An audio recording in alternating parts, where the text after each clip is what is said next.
Hi, everybody. Today we're going to chat about the Verizon 2024 Data Breach Investigative Report. It's also known as DBIR, and this is the 17th edition. Comes out yearly. Timeline is usually from like November 1 to October 31st. So this particular one is from November 1st, 2022 through October 31st, 2023. And it discusses actor types, tactics, targets. It talks about some of the types of attacks like 0 days, talks about the human element.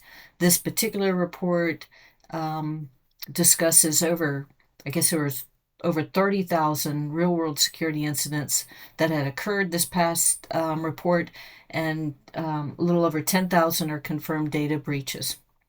So let's get started. And if you have never read this report, or if you have read this report in the past, if you are not looking at the footnotes, you are missing out on some of the best parts of this report. All right. So anyway, a few thank yous to some of the team members from Verizon and some of their collaborators. The short list is here, but I'm sure there are many, many more people. Okay, so let's go down this rabbit hole together. And so, again, welcome to the 2024 Data Breach Investigations Report. It is an annual report. It goes into the landscape of cybercrime. This report analyzes a data set of about over, like I said, 10,000 breaches and incidents, providing insights into the tactics and the motivations of threat actors. The most common attack patterns are discussed, the impact of these breaches on organizations and all sizes and industries. The findings in this report reveal a shift towards the exploitation of vulnerabilities as the primary method of initiating breaches. It highlights the need for organizations to prioritize and be aware of vulnerability management and patching. All right, so I'm going to cover Appendix A in this quick video. And so Appendix A, if you start reading the report, it actually refers everyone to Appendix A, especially people who have never read it before. And Appendix A goes over VERIS, which is the vocabulary event recording and incident sharing framework. And this is used to categorize and analyze security incidents and breaches. Appendix A does provide some definitions and explains how some of these terms are used in a report. And so it's very beneficial to go over this. The appendix also describes how the DBIR collects and analyzes data and how it ensures the quality and reliability of the data. But we're not going to go over that in this particular video. All right, so real quick, the Appendix A, we just went over it. So let's talk about some of the terms and definitions that are in Appendix A. Are you ready? Drum roll, please. So breach is an incident results in confirmed disclosure, not just potential exposure. You probably heard that term quite a bit this past year, and this exposure is of data to an unauthorized party.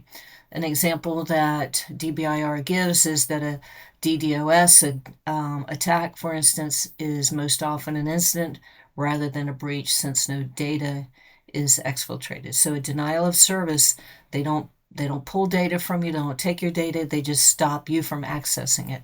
That this particular attack doesn't make it any less serious though.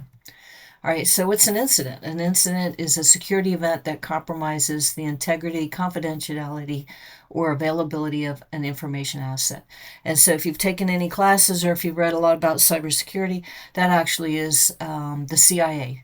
It actually usually goes in the order of confidentiality, integrity, and availability.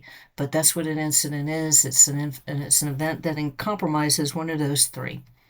So NACS is mentioned in this, and that is the National Association of Insurance Commissioners. It's a standard that categorizes the victim organizations. The example that's in this book is financial. It is usually a two-digit representation, and the example financial is 52. You can actually get more information about NACS at census.gov. The link is here, and it will be also in the description. So what is a threat action? This is probably where you can ask the question, what tactics or actions were used to affect an asset? So VERIS uses 7 primary categories for threat actions. It is malware, hacking, social, misuse, physical, error, and environmental. So these are the primary categories that threat actions fall under. So, what is a threat actor? Basically, it's the bad guy who's behind the event.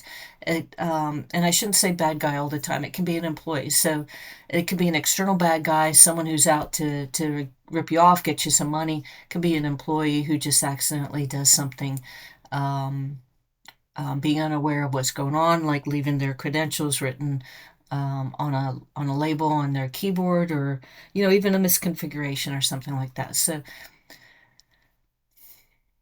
threat actors can be anyone, not always a bad guy with malware. I mean, malicious intents. Could be an employee who's just trying to get through their workday. So VTRAC. VTRAC is a term, acronym that describes Verizon Threat Research Advisory Center. So that team is one of the groups that helped create this document and this report, and so we owe them quite a bit. All right, so we're already done with the Appendix A, and so some of the credits in the report under Appendix A are referenced is GitHub, VERIS, the VERIS framework, NACS, and Verizon. And so again, this report, it's free. All you have to do is go to verizon.com, I think it's /DBIR, and you will get a really good report. I hope that you check it out, and there's quite a bit of information, and I hope that I can do a couple more of these going through the whole 100+ page report. So thank you for joining me. I hope it was somewhat beneficial. If not, I'll try harder next time. So thank you. Have a good night. See you later. Bye-bye.